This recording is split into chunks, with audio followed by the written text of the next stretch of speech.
काय झालं?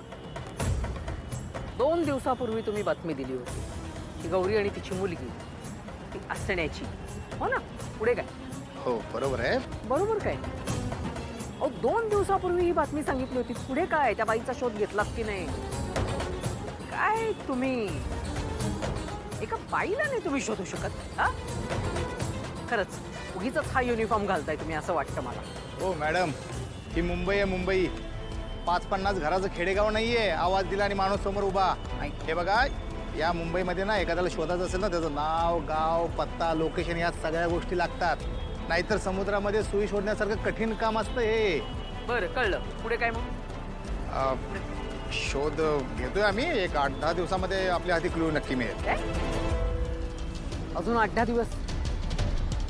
हे चालणार नाही. तुम्ही लवकरात लवकर तिचा आणि तिच्या मुलीचा शोध घ्या. नाही तर एक लक्षात ठेवा, जोपर्यंत त्या दोघींना तुम्ही शोधत नाही ना तोपर्यंत एक दमडी सुद्धा देणार नाहीये मी तुम्हाला.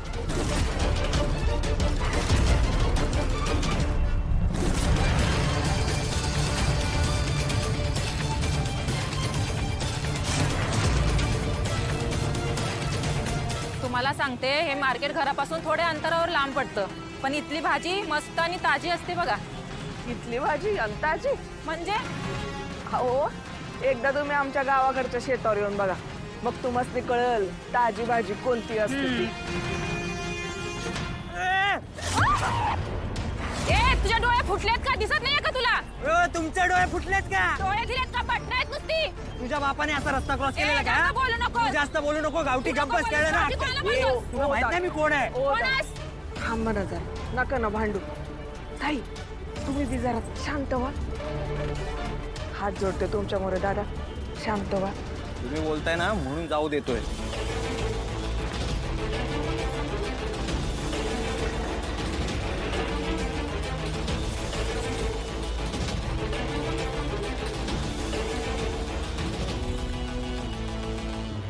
अहो मॅडम, वाटतं तितकं सोपं काम नाहीये हे. हे बघा, अख्खी मुंबई शोधायची आहे, मुंबई पालथी घालायची आहे. हे बघा किती करावं लागणार आहे याचा अंदाज आहे का तुम्हाला?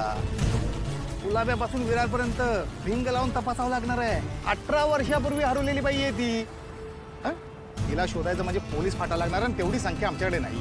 आणि बघा, शिवाय हे काम आहे ना सरकारी कामात सुद्धा येत नाही, त्यामुळे थोडा वेळ लागेल. आता कसे मुद्द्यावर आलेला? ठीक आहे, ठीक आहे. माहिती आहे मला सरकारी काम नाहीये, कळलं ना?